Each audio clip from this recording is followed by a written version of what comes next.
Welcome to the Teaching Journeys podcast, hosted by Dave Roberts. Humanity possesses a unique skill, the ability to pass knowledge from one generation to the next. This podcast embraces that ability, offering learning opportunities through conversations with extraordinary guests. Dave aims to leave a positive mark on individuals around the world.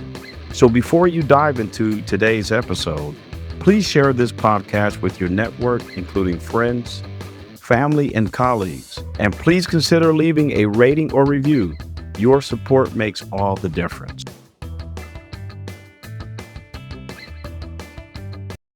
Hi, everyone, and welcome to another episode of the Teaching Journeys podcast. I'm your host, Dave Roberts, and today it is my pleasure to have as my guest, Amanda Carrasco. Amanda Carrasco is a family survivor of homicide and sexual assault who uses her experiences to impact the lives of her community and those impacted by the justice system. She is a successful global business owner, dynamic speaker, consultant, and leader who values community and justice. Amanda brings an opportunity to break the cycle of harm and restore our sense of belonging. Restorative justice is the core of her practice, and she is a certified facilitator through the Restorative Justice Council. She holds 4 master's degrees from multiple nations, 2 of them in law, a powerful advocate, survivor, and storyteller who believes in the power of truth, healing, and transformation. Amanda, welcome to the Teaching Journeys podcast. It's an absolute pleasure to have you on the program today. Thanks, Dave, for having me. Oh, you're welcome. And we met through a very competent book agent or, book publicist, Angel Barbazan from Book World. And she had introduced me to a previous client of hers that thought it'd be a good fit for the Teaching Journeys podcast. And I said, look, I had such a good experience with this person. If you have anybody else that you think would be a good fit for the podcast, let me know. And lo and behold, she introduced me to you. We had a pre-chat, a great time during the pre-chat, and here we are today.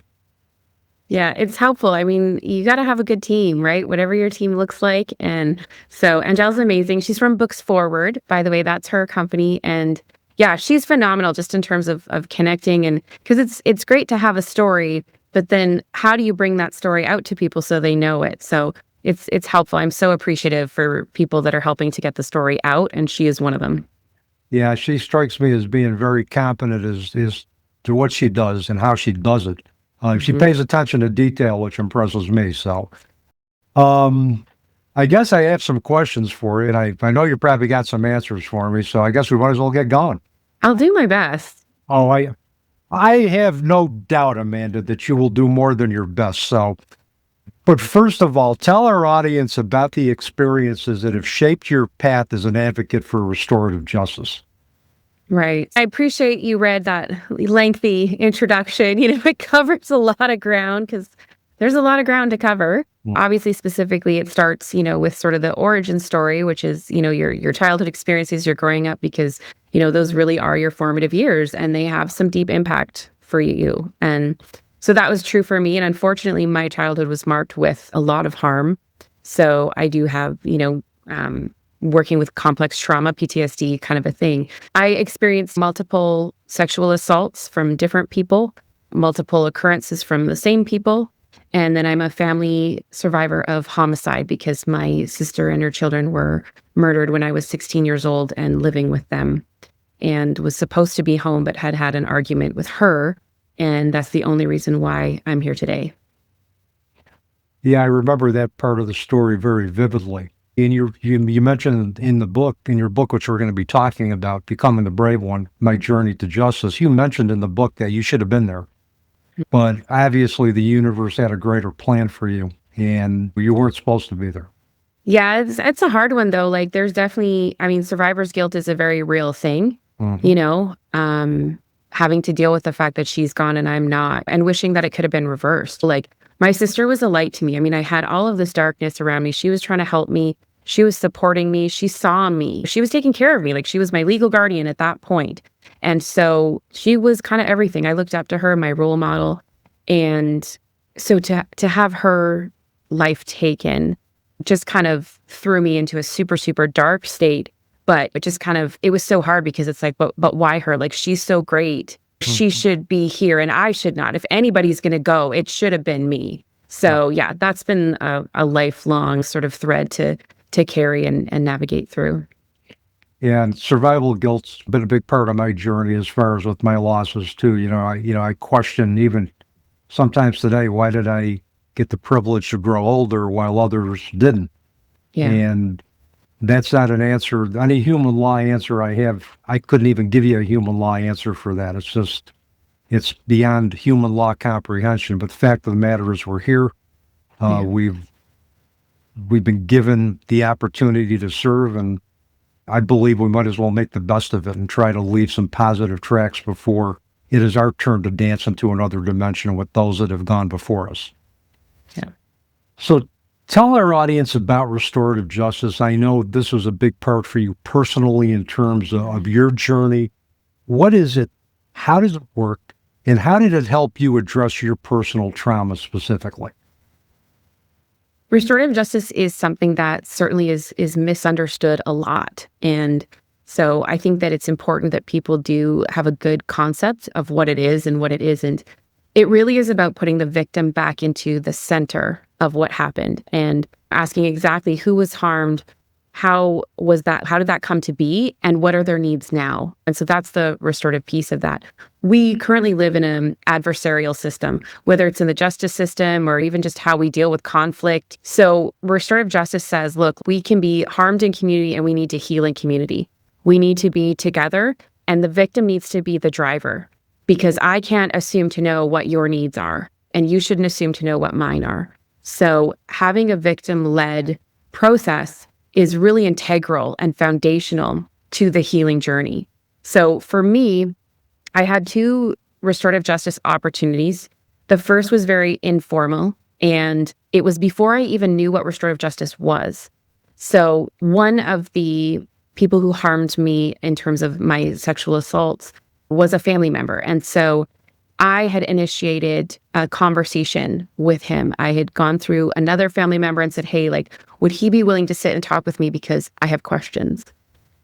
There were some gaps in my memory. There were some things I just didn't understand and I wanted to ask. And the only person that would have those answers was him. So that's very common among victims, that we have questions that the person who harmed you is the only one with those answers. So that can be a really important piece of our healing to get some answers. So he agreed to meet with me and we sat just the 2 of us. I was in my early 20s. Whenever I tell this story, I always strongly caution people, please be very careful. I would recommend there's amazing restorative justice organizations, groups, facilitators that can help you with this journey. Because if the person's not willing to take responsibility or, really address the harm, like this could have more harm. So we've got to be careful, again, like what restorative justice is. It's a place that's safe for all parties. And it's a place for healing, not further harm, not further weaponizing or further abuse or beratement or denial or anything like that. That's not what this is. So I took this initiative, though, and I sat with him. And so I got a lot of the answers that I was looking for. And it really helped me significantly in terms of that piece. I still had residual, like when you've been sexually assaulted, there's a lot of things that still carry with you. And so I still had to deal with those outside of him. But that's what therapy's for, a great circle of friends that you can talk to and be open with and all those kinds of things. But he gave me a significant piece, and I'm really, really grateful for that piece. And so we do have what I would call a restored relationship. There's still very healthy boundaries because I'll still have triggers and things like that at times. So it's not just like, oh, everything is fine and we pretend like nothing happened. No, not at all. But there is a restoration to a place that is healthy in that relationship. And I know that he's not harming anyone else. I know the journey that he went through and his experiences. And so that was really helpful for me as well. And then 3 years ago, I initiated a restorative justice process with the man who murdered my family. Now, back up, I think about 2 years before that was when I started really learning about restorative justice and what it was.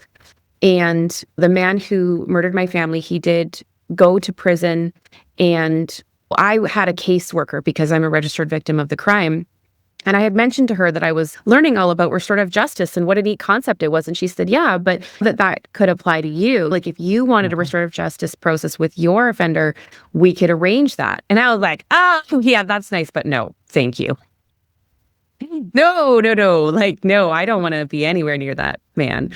And so we ended up, though, 2 years down the road. I had been working with incarcerated individuals at that point and seeing some of the transformations that are possible. And I know that the man who murdered my family isn't in that space, but just to even know and see that that's possible brought so much freedom to me. And I'm so grateful for my community in California that are incarcerated and formerly incarcerated men that I've had the honor and privilege to get to know, and they share their stories with me.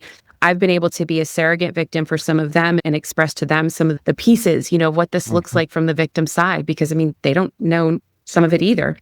So that's been an incredible experience. And so that led me to the point where I came and decided, yes, I think I do want to sit down with him. I think that I have needs that would be met by having this circle.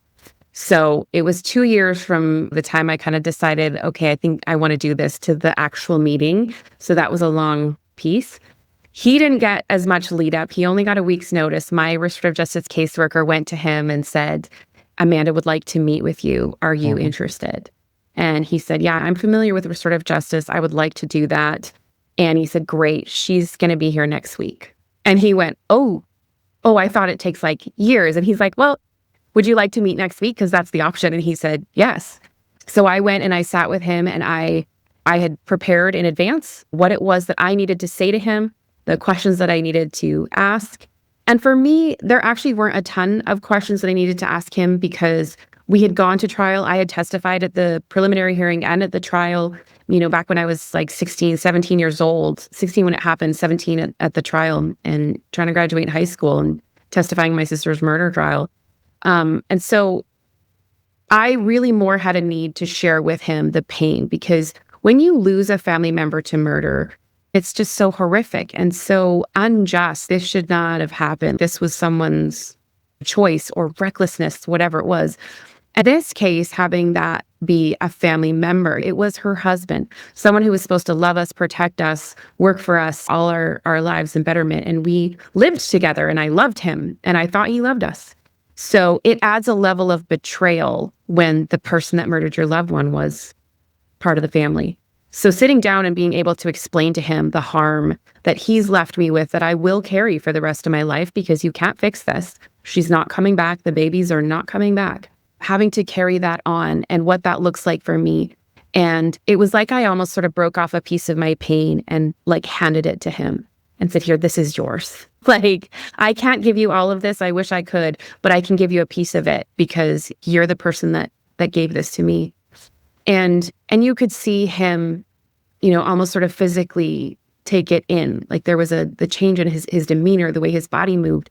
And so that was really helpful to me, that I knew that he now knew what he had done, like how he had harmed. So was that the goal for you, to let him know how his actions affected you, or was there more to it that you were looking to accomplish?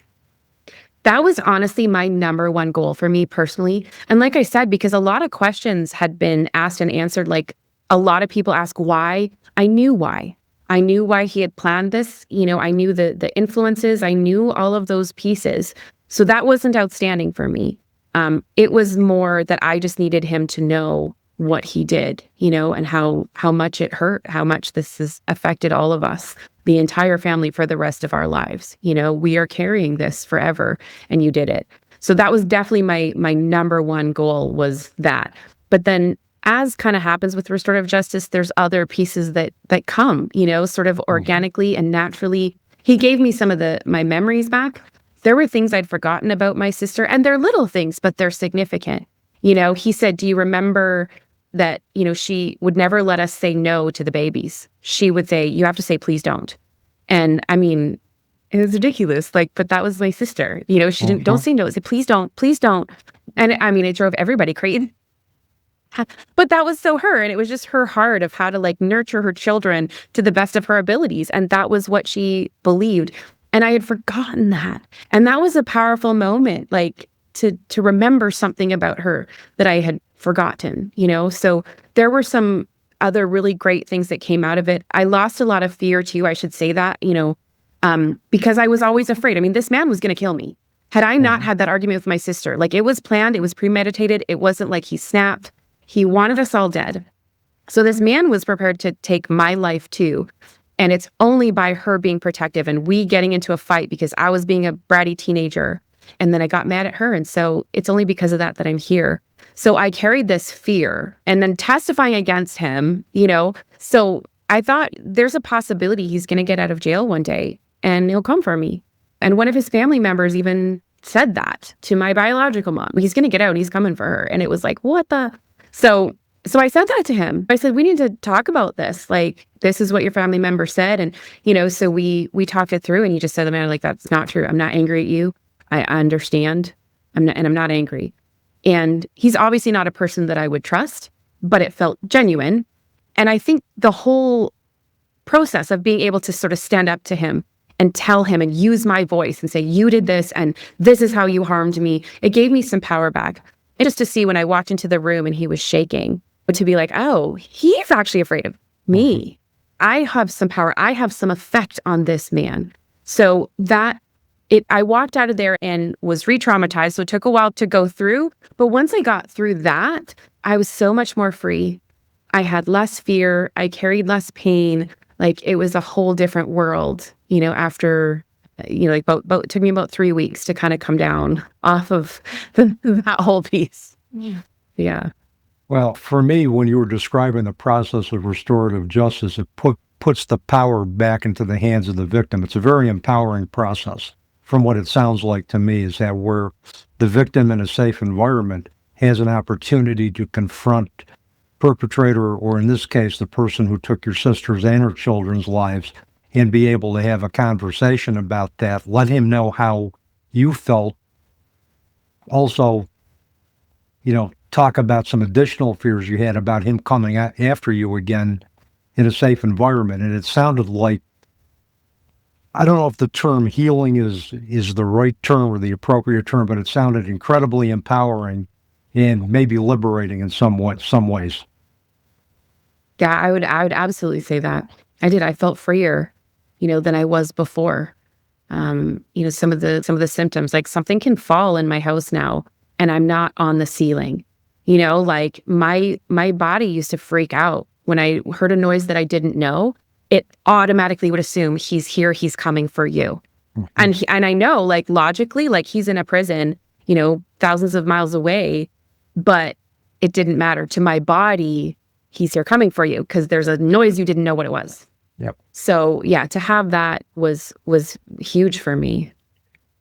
Yeah, particular, cues such as noises, sudden movement, sounds, seeing somebody in the environment that reminds you of the perpetrator of abuse or the perpetrator of a violent crime. That's a trigger for the re-experiencing of PTSD symptoms and trauma anyway. We talked prior to recording about the scientific benefits that have been proven with restorative justice. Can you speak a little bit to that? Because science does prove that there is a benefit physically in our bodies, our brain to restorative justice. So can you just speak a little bit on that for us, Amanda? I definitely can. There's so many benefits to restorative justice that are proven with data and with facts. And I feel one of the reasons why I wrote my story, reason why I'm going on podcasts, talking and speaking anywhere and everywhere that I can, is because people need to know them. I think that that's really important because we don't really understand how deep of a healing and impact that this has. So, and I feel like I'm uniquely in a position where I've got the background, like you said, like I've got 2 master's degrees in law, restorative justice certificate. My dissertation on one of those was restorative justice law reform in England. Like I've studied this, but it was also a part of my life. Like I've lived it. So I can talk about research and data, but you can also look at me and see this is a living human person and put meat on the bones of the research. So, but the research is out there in terms of symptoms of PTSD and things that people are experiencing with the nightmares, the triggers, sleeplessness, like so much anxiety, panic, all of that. And then so testing them before they go in and seeing what level those symptoms are at, and then going back and doing a reevaluation after the circle process and seeing where they are there. And there's just such a significant gap between the two. Yeah, and I mean, I think it's even in other cases. I've quoted Bessel van der Kolk's research on individuals that he's worked with who he basically talked about his, with trauma, that some individuals, they'll tell you they can't speak about the trauma, that they have no words. And it's because scientifically his research has proven that the part of the brain shuts down that allows us to verbalize that trauma. And I think it's the left side of the brain. So anything that we can do, I think, with restorative justice processes or other similarly empowering processes to restore that kind of body health or brain health or physicality or physical health, I think is key. And I think if we're physically healthy, that relates to how we think, how we look at the world and, our emotions as well, too. So I think anything that can restore that, I think, is key. Well, and I think it's really important for people to understand, too, that one of the many beautiful things about restorative justice is that, like, for me, my experience happened, 28 years after the loss of my sister. But it can happen anywhere in the process. Yep. So, it can happen before any kind of police intervention or involvement. It can happen after. It can happen before sentencing. Community Justice Initiatives in Langley has a new program, which is called collaborative sentencing. And so they're working with prosecutors and defense attorneys, where the defense attorney has a client who wants to plead guilty, and they bring the victim and the defendant together in a circle process, and they decide the sentence together on a plan. It's presented to the judge. And so, of course, the judge always has the final say. But in every single case that they've worked on, the judge has sentenced exactly according to the sentencing plan. So it's really involving the victim in the process. And I think that we're going to see a lessening of the trauma from some of these circumstances because they're a part of the process. In our current system, you are a witness to your own crime. You are at the beck and call of the prosecution. You do what they tell you to do, when and how they tell you to do it. They are in control. You are not in control, even though this happened to you. So these types of programs, I think, are incredible in terms of accountability, because you have to sit with the person you harmed. You have to face them. You have to deal with that. And then you're working together for, how do we move forward out of this? What does this look like? And we're not talking about cases of stolen bikes. The cases that they dealt with are cases where one involved a murder, another one involved a defendant who was a police officer who committed harm while on the job. His whole entire career was on the line. Like, these are very serious cases and ramifications, and we're finding the outcomes are so beneficial for all parties. Yeah, I would think it would be, because, again, you're creating a community of healing, of accountability. I think that involves everybody, and I think it needs to be beneficial to everybody who's involved, perpetrator, the victim, everybody. And I think it's a good alternative, or even to some of the rehabilitative practices we have in the criminal justice system. I used to be a probation officer in the Stop DWI program way back in the 80s in my local county. And I had a very visionary director who said, I don't want you putting individuals with alcohol problems, I don't want you recommending jail sentences. I want you to recommend treatment. I want you to recommend rehab. We want to be able to give them the resources so they can become productive citizens again. And I think the restorative justice, I think, would be something that I think would be probably a better alternative to some of the rehabilitative practices we have in the criminal justice system. And like you said, with the prosecution, they call the shots, they set the plea bargain arrangements, and it's very disempowering, particularly if you're talking about an individual who's been a victim of a perpetrator's crime. They have no say. Mm-hmm. It's true. Yeah. So tell me about the preparation. You're a surrogate, correct, for the restorative justice process. What does that involve? What do you do as a surrogate? How does that work in terms of the restorative justice process? I love restorative justice so much because it's so adaptable. That's the thing. Like, our current system is a one size fits all. This is how we handle these things. This is how we move forward. Whereas restorative justice is flexible and meet the needs. So this is a situation where it might not be safe to meet with the person who harmed you, or it might not, you might not be able to, for the majority of offenders, they're not allowed to contact their victims, right? They want to make amends. They want to say sorry. They want to be held accountable. There actually is a significant number of them. Like, I've worked with men that have harmed in huge ways, rapes and murders.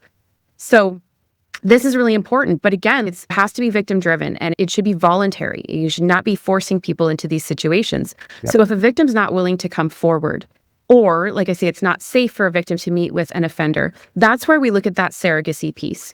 So because I'm a family survivor of homicide, because I'm a survivor of sexual assault, I've been able to use my experiences and then relay to the offenders what that's looked like for me. We talk through the different effects in my life, the missed birthdays, the missed graduations, all those types of things, how it's impacted me personally, my relationships with other people, all that kind of stuff. And so then it can also work the other way too, where if you have a victim, you can talk to others. And that's where I say my work with incarcerated people has benefited me, because it's like they've also been surrogates for me. Because the man who murdered my sister does not take full responsibility and accountability. He's not there yet. I don't know if he ever will be. I really don't. I would hope so. I do hope that.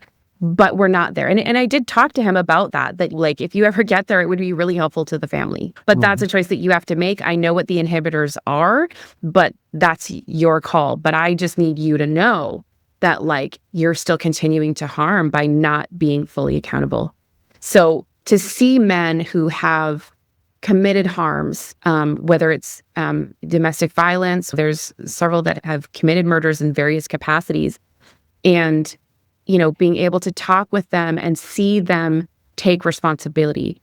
I volunteered for a number of years with an organization called CROP, and it was started by 4 amazing men in Soledad Prison in California. These are guys that incredibly transformed their lives and their incarcerated community, and now are out in the community doing incredible things.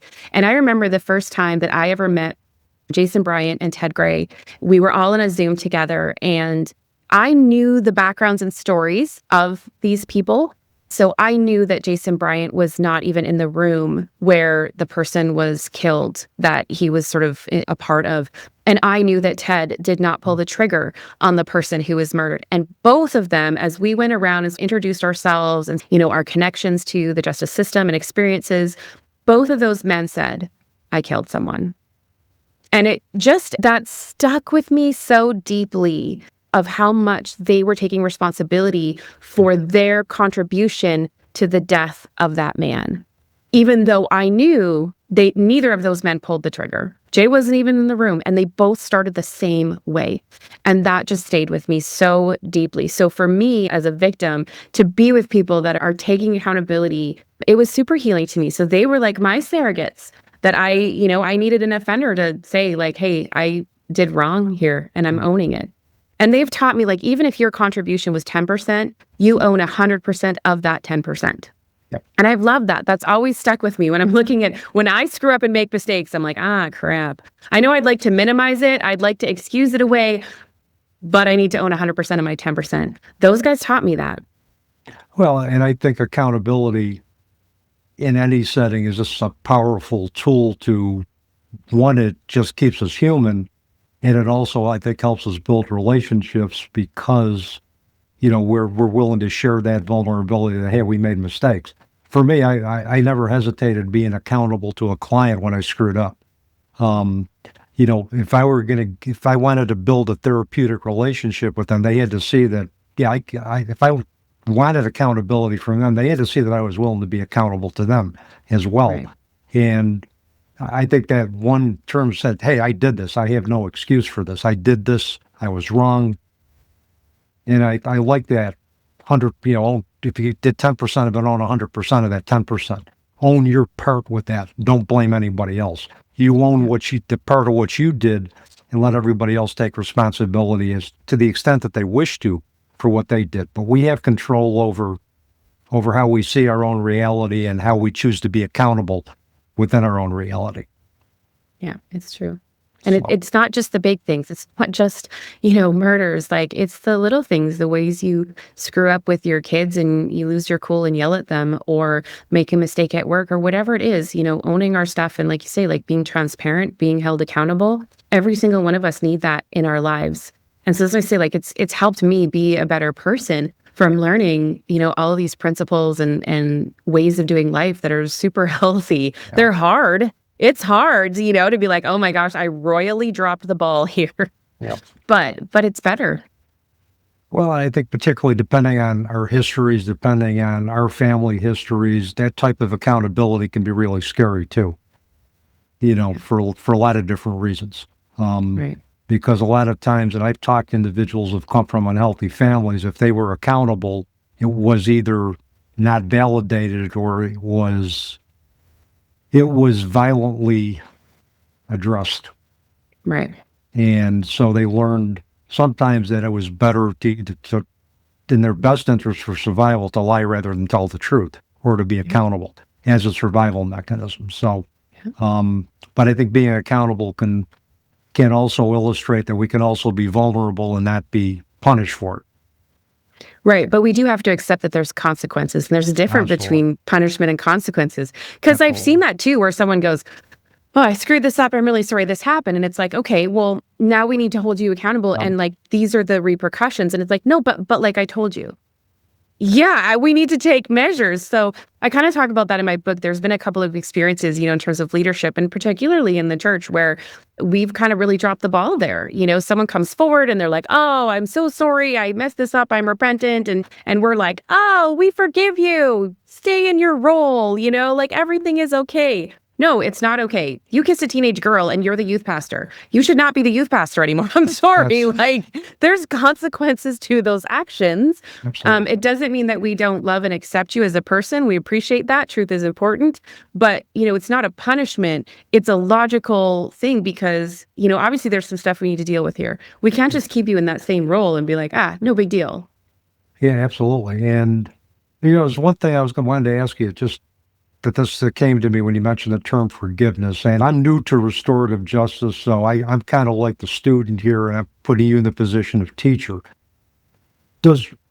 What does restorative justice, if anything, what can this teach us about forgiveness? First of all, is forgiveness necessarily a part of the process of restorative justice? And what also can restorative justice teach us about developing empathy for others? So I think there's a huge focus on empathy. I think that forgiveness happens frequently. It's a term that I struggle with, to be honest, because like I kind of alluded to, that we, in a lot of ways, in a lot of contexts, we're kind of told like, okay, well, just forgive and move on. Forgive and forget, those types of things. And, when we're trying to hold someone accountable, that other people are like, it's no big deal. And they're really kind of invalidating. They weaponize it and use it against you. Like, oh, you just should forgive. So I struggle with the concept of forgiveness in terms of the way that we've seen it used. I do think it's important. And yeah, it definitely is a byproduct of restorative justice. We see that a lot. But I think that goes back to that empathy piece. Empathy is critical. To be able to put yourself in the position of the other person is fundamental in terms of rehabilitation and stopping recidivism. Because when you can understand how you're hurting people, and because we've all been hurt, right? So when you can relate, I'm making that person feel that way, and I've hurt that way. I get that. So I know I've talked with someone that said, like, I saw my victim and I was victimized. And when I realized that's what I was doing to them, that's what helped them stop. So that empathy piece is critical. And we develop that. Like that's absolutely a piece of restorative justice that comes. That is fundamental. It really is just organic. It's part of the whole system, because you have to talk, you have to listen. What's the other person saying? What are they feeling? What did they experience? And I'm not just talking about the offender listening to the victim. I'm also talking about the victim listening to the offender, right? Because we got to find out, like, how did we get here? And that was the thing I said to, my former brother-in-law was, like, tell me what I don't know. in terms of your family history. Like we'd had a couple parole hearings at that point. So I knew some things about his upbringing. My sister had shared with me some things while she was alive that I knew about him and his upbringing. Because it's like, how do you get to be a man who's willing to plot the murder and carry out the murder of your wife and your twin 13-month-old sons? Like, how the frick do you get there?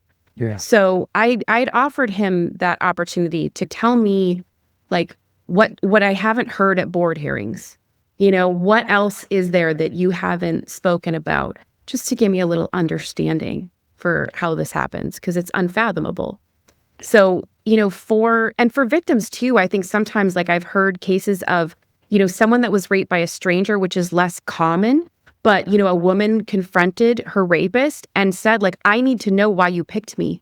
Why us? Another couple that their home was broken into and they came home while that was happening. And then there was a physical altercation with the robber, and he said, why did you pick our house? Because, again, the man like lived afraid after that. He felt like he'd failed his family because he didn't keep everything safe. And so, and in both those cases, they basically said, like, it was random. You didn't do anything. You were the place at the time. And the robber said, look, I had a drug addiction. I needed money. And your house was there. And I went in and stole. Yep. You didn't do anything, So having to address those factors and having to listen to each other is really beneficial. It's not saying that what happened is okay, but it's an understanding of how we got here. And there can be such a peace with understanding. It's really helpful. Yeah, and particularly when you take a look at some of these individuals who experience guilt over circumstances beyond their control, they'll question, what could I have done differently? What could I have done to make my family safer? In the case with my daughter, it was like, why didn't I see the signs of her cancer sooner? Could I have gotten her into a clinical trial sooner? Could we have addressed this sooner? And, with work down the road, I was able to let myself off the hook and realize that I did the best that I could given the circumstances that were presented to me. But I think understanding, why did you pick me? Why did you pick my house to burglarize? Why did you pick my family to victimize? I think they realize that, hey, it wasn't me. It was the choices that person made that contributed to that. It was nothing that I did. And that to me would be incredibly healing, would be incredibly just cathartic. Yeah, it's huge. And then where do we go from here? Mm-hmm. I have a friend, his name is Jacob Dunn, and he's written a book, Right from Wrong, about his experience because he grew up, same like very unhealthy, dysfunctional family. So he experienced a lot of things. And then as a young man was kind of a fighter. That's what he did. That's what his social group did, was they just fought. And so there was one night he came into this pub, his friends had called and said, hey, like, we're going to fight, come down. And he came down and without a word, he punched a young man and killed him with one punch. And Jacob didn't know in that moment per se, but he knew something was different. He said, I've never felt the way it felt to punch him. And he ran immediately. And then someone turned him in, a friend of his, because the police were looking for who did this, because the young man did go to the hospital and pass away. And so someone turned in Jacob. So Jacob went, he pled guilty. So again, there's no trial. So the family doesn't get to hear answers or ask questions or anything.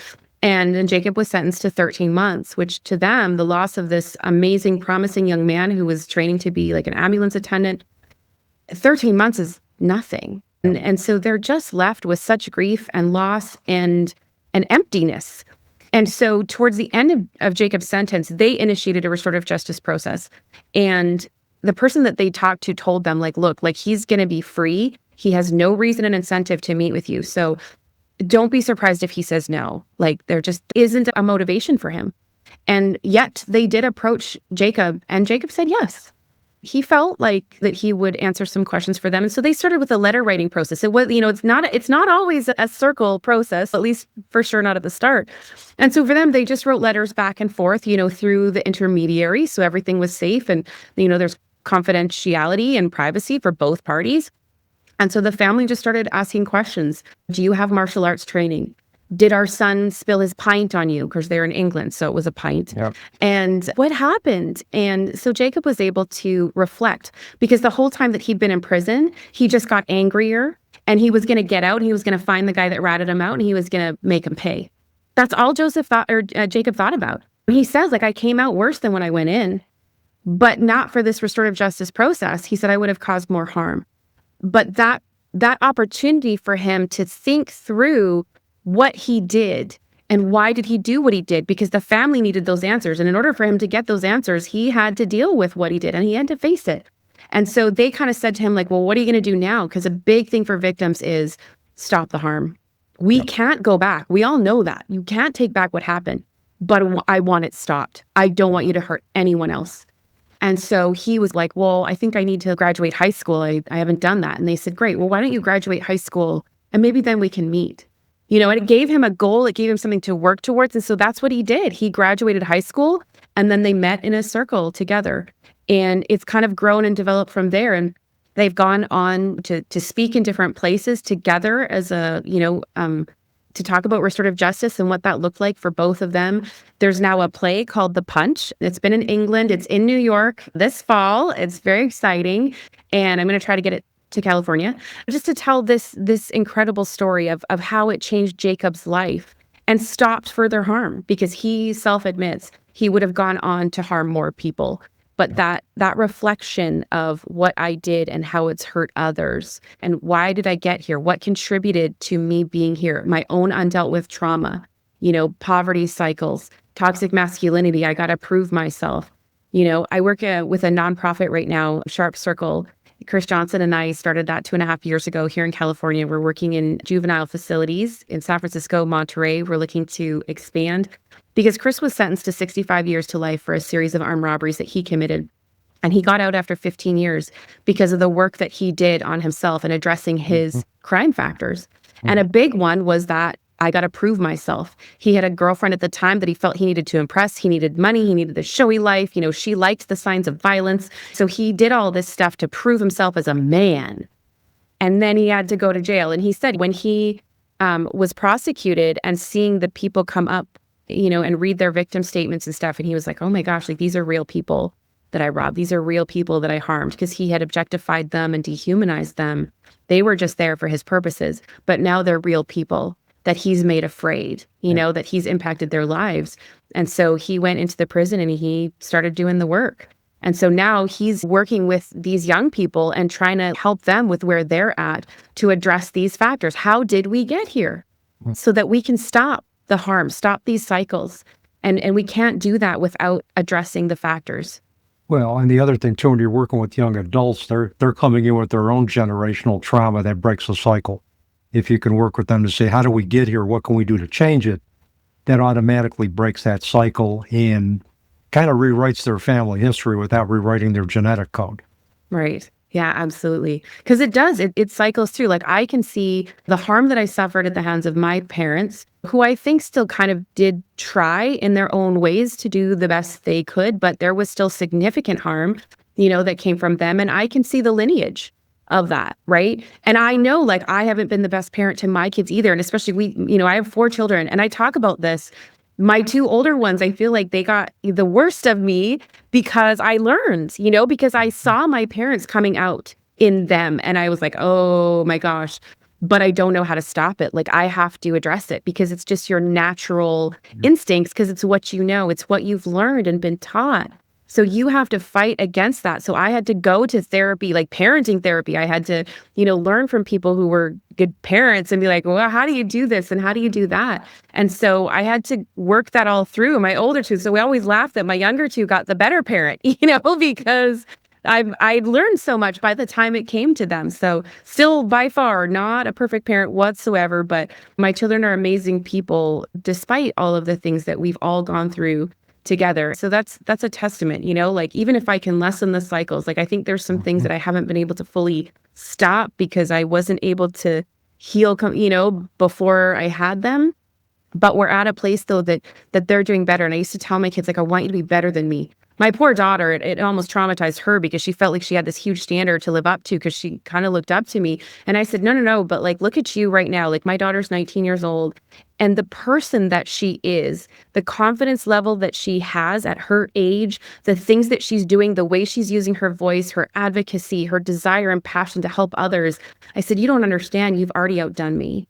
You're just 19. Like you're going to keep getting better. Like you're me, but you're you, but like version 2.0, you're taking all the best things about me and incorporating them with who you are as a person. And that's the best that I could ask for, you know? Yeah, but you've modeled that for her too. You've modeled that for the rest of your kids. They're seeing advocacy in action with you. They're seeing, what the benefits of restorative justice for you personally and how you going out as a surrogate and helping others create that community where restorative justice can grow and be an option for healing and for justice, healing justice. Right.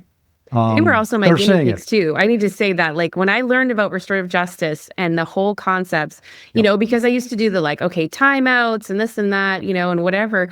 But then as I learned about restorative justice, I went, oh, like this, it's not just about crime, right? It's really literally about conflict of any kind. Yep. And so they were the first guinea pigs because I would be like, hey, we're going to family circle. We're going to talk about this. And I used to take those principles and break it down with them. And they'd be like, okay, what happened right now? And how are we feeling about this? And what are we going to do about it? How are we going to go forward? So, I mean, they had circle after circle. And then we got to a point, though, where we started to circle and they'd be like, okay, what happened now, Mom? What do we got to address? And I would be like, no, actually, this is just a family circle. And sometimes I would do them just as check-ins and just be like, I just feel like we just need to check in with each other. Or it might be a family circle just for something fun. I'd be like, just tell me the best part of your day today or whatever it was. But it's a connection point, whether it's to address conflict or whether it's just to reconnect. So we got to a place where circling wasn't looked at as like, oh, no, something's happened. But all of my practices, anyone that I connect with has all benefited because of my children, because they were the guinea pigs. Well, obviously they learned whatever you modeled very well, and they're incorporating that. And so give yourself a pat on the back for that one. Thank you. I appreciate it. Well, you're welcome. Now let's shift gears for a minute. We got to talk about your book, because Becoming the Brave One, My Journey to Justice, my understanding is that it's going to be released on August 26th. Am I correct? So that's our official launch day. We've been in, there were pre-sales, but we got it out anyway because the books came. So they've been going out and the feedback's been pretty amazing, actually. When you write a book, you're like, okay, I hope it's good. And then there's people that, are going to read it and say it's good, but not to discount their opinion, but you're like, well, but you're my friend or whatever, And so when other people read it and say, oh, this impacted me. And so I'm starting, that's starting to happen. I'm starting to get people that are reaching out to me and messaging me and going, this really impacted me. This struck me, or, I'm finding myself in your story. That right there is a critical piece for me. Like, that's why I published it. I wrote the book for me. It was a healing piece for me to write. I published for my audience. I published for them because I've found myself in other people's stories, and I hope that people can find themselves in mine too. Yeah, it's a very impactful, very powerful story. It's 208 pages, but it's just like from the beginning, it grabbed your attention. The first 3 lines on page 9 of your book got my attention really quickly with your take about adverse childhood experiences. And I'll just leave that right there for the audience and let them delve into that. But that got my attention. And also what was particularly moving for me was the conversation with the restorative justice piece that you did with your brother-in-law, and also when your sister was so suddenly taken from you, given the fact that I've had my own catastrophic losses with a family member who died way too young. That resonated with me, and it just, I was kind of with you in the trenches when I was reading when you found out about her death and in the aftermath. That impacted me tremendously. So it's a great read. I think it's also a testament to the healing power of restorative justice, why it is a better alternative than some of the traditional rehabilitation techniques that the criminal justice system espouses. It's just a great book. I would highly recommend my audience pick it up, read it, reread it, and tell the world about it. So, well, dude, one of my last questions for you, we can go on, I think, probably for another couple hours or so, but for me, and this has been a great conversation, and so thank you for what you have shared with our audience. But you got to leave us with one ultimate takeaway today, one thing that you want the audience to leave with today. What would that be, Amanda? I think it would be my definition of bravery. It's doing what you know, like you need to do or what is right to do, even if you don't feel sufficient. You know, and it's not necessarily big things. It can also just be the little things. Some days bravery might just be getting out of bed, depending on where you are. Or sometimes bravery might be sitting in the room with the man that took everything from you. Yeah. It could be any of those things and in between, but you can be brave. It's super hard, but you can be brave and it's worth it and you're worth it. I like that. And bravery can come in just any form. It doesn't have to be the most heroic act. It can be just the most heroic act for us, given where we're at in our cycle of trauma recovery. So thank you for that. My last question for you, and for those of you, by the way, who are going to watch this on YouTube, Amanda's book is in the background, but I'm going to flash it one more time. I better watch how I use the term flash. I might get some blowback on that, but we're flashing the book and nothing else, folks. Becoming the Brave One: My Journey to Justice. Tell our audience how they can purchase the book, how they can get in touch with you, request any, information on restorative justice, request your services as a surrogate. What's the best way for them to do that? Yeah, so I'll tell them that while you do a favor for me. Can you flip the book around and show the very back and the bottom of the book? Yeah, right down there. There you go, right there. So if you go to my website, amandacarrasco.com, you can purchase the book there. You can also contact me. But I want you to know, too, 50% of the proceeds of this book goes to Love Does Mexico. My friend Bob Goff is a best-selling author. He helped me through this process, and he said, you got to write your story. So he's been my guide along the way because it's a hard thing to write a book and get it published and get it out there. And he's an incredible man who started Love Does and the work that he does around the world to help other people in all kinds of really, really crazy and difficult situations. So again, this story isn't just about me or for me, it's for others. So yeah, I want to just highlight, Love Does and the work they do around the world. And I specifically chose Mexico because I have family in Mexico, and what they do there actually works with people looking for asylum. So they're essentially assisting refugees from around the world. So it has a global impact, even though it's based in Mexico. So I loved that because I've been able to travel around the world a lot and experience incredible adventures and cultures and people. So, amandacarrasco.com is the best way. You can find me on the socials, Amanda the Brave One. And yeah, you can purchase the book from the website. Reach out to me if you have questions, if you need anything. Also in the back of the book, there's a list of a lot of restorative justice organizations and options. So that's possible if you've been a victim of harm and you are interested to know more or want to have a process, you can reach out to me directly and personally, or you can reach out to some of those organizations. It's exactly what they're there for and what they do. So there's a lot of options. I might be able to help you or point you in the right direction, but please message me. There's a place that you can go if you want to, get in contact with me, and we can connect on whatever ways it is that I can help you, support you, or guide you, because I have needed that. So if I can be that conduit for others too, then that's perfect. Thank you. I can Thanks, put Dave. I can put the book. You can put it down now. Yeah, I can put it down. Thanks. You can put it down now. No more flashing. Oh, jeez. You took all the Take fun away all out the of fun. it. Take all the fun out of it. No. Amanda, jeez. Anyway, Amanda, thank you so much for just a great conversation today. It was a joy spending time with you, and I hope we can I know we're going to do this again in the future, but I hope we can do this again for a follow-up, because there's so much we can talk about with restorative justice and just everything else that you've been through. So hopefully we can do a follow-up in the future. No, I would love to. That would be great. Thank you for the platform to be able to share the message and the work that you do with your students and just in people's lives around you. Likewise. And with that is a wrap on another episode of the Teaching Journeys podcast. I'm your host, Dave Roberts, wishing you peace.